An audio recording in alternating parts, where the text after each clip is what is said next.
Congratulations! You just went under contract as a seller. Stay tuned for all the tips you need from contract to close. Hi, this is Joy Larson with the Joy team and the Keller Williams Real Estate in the Cleveland area market. Thanks so much for joining us today. First off, make sure I actually need you to subscribe or click that notification button, because then you get updates on everything I do every week. Thanks so much, as well as comment below. Today is all about you sellers. You just sold your house, you went under contract. Well, you didn't sell it yet. There's a lot of different tips between now and then, but you went under contract and you're going to need to know all these different tips. First thing you're going to want to do is to get your calendar out. There's going to be a lot of different things going on after you're under contract with your house. You're going to make sure these are the 3 things the buyer's going to be doing, and you're going to want to make sure that all of them get complete. Earnest money check. Did they write it? Make sure that it gets completed. Second thing, you're going to want to make sure that they have gotten a lender. Who is their lender? Make sure you have that information. Third thing is the inspector. Did they schedule the inspection? Usually that needs to be done within 7 to 10 days, all the inspection periods.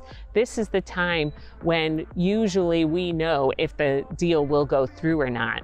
So once that inspection happens, you're going to leave the house during the inspection. That inspector, the buyer, and the agent, the buyer's agent, are all going to be there at inspection. And they don't want you to be there because they want to be able to explore their brand new house, right? They don't want you staring at them wondering what else. I have had one time where a seller was there and he was following around that inspector. Well, it was so frustrating to everybody because here they're paying money to find out all about your house. So make sure to leave. Hate to say it, but make sure to leave your house during this time and plan on about 3, even 4 hours. Usually it's 2 hours, but some inspections have gone 3 to 4. So it's better just to know 4 hours. Okay, it's inspection time. This is like a nerve-wracking thing for sellers and buyers because, hey, every house has problems, right? The inspector is looking for health and safety related items. These are the 2 things that pretty much everyone's looking for.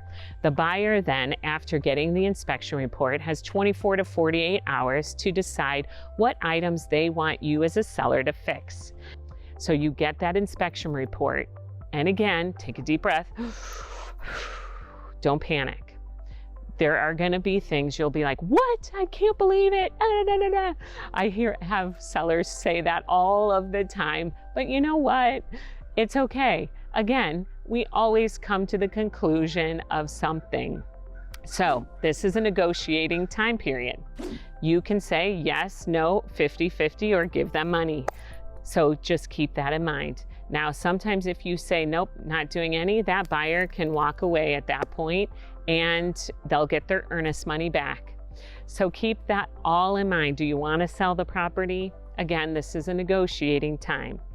Once you've negotiated all of those inspection contingencies, the next step will be the appraisal. The appraisal, basically what you want to hear is it appraises at value with no condition, means you're all set.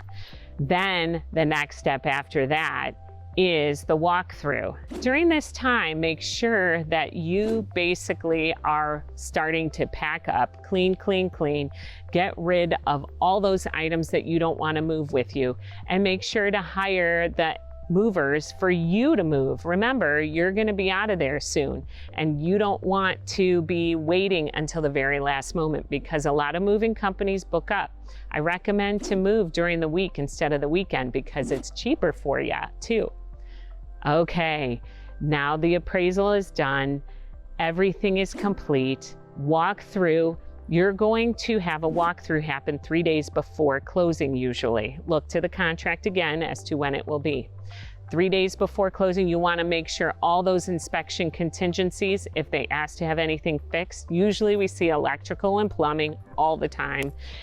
Get those done by then. Keep all of your receipts so that you can show the buyer it got completed. And at walkthrough, usually allow for an hour to be out of the house again. Do not stay. Get out of that house for that hour during walkthrough. They're going to make sure that there's no damage to the house, that no holes got put in there as well. All right, walkthrough is done. Now you're waiting on the lender saying the buyer is cleared to close. That means you're all set. The loan is complete, and now they're going to schedule you. The title company will be calling you and scheduling a time. You're going to want to bring your driver's license, and if you're married in the state of Ohio, they have dower rights, so we need to make sure to have both spouse there too if you are married. Now you've done all of that, it is time for title transfer. Title transfer, woo, you did it. When title has transferred, that doesn't necessarily mean you are kicked out of your house at that point. There is on the contract what's called possession date. The possession date, you as the seller are gonna probably want like 3 extra days so that when title transfer, when it transfers into the buyer's name, and you have 3 days usually to be able to move out, or let's say you're buying another house and you need the funds for that house to transfer. Again, look to the contract, because at possession date, that's when your utilities are going to transfer into the buyer's name. Well, that's all I have for you today. Make sure to stay tuned, hit the notification, comment below, and we'll see you next time.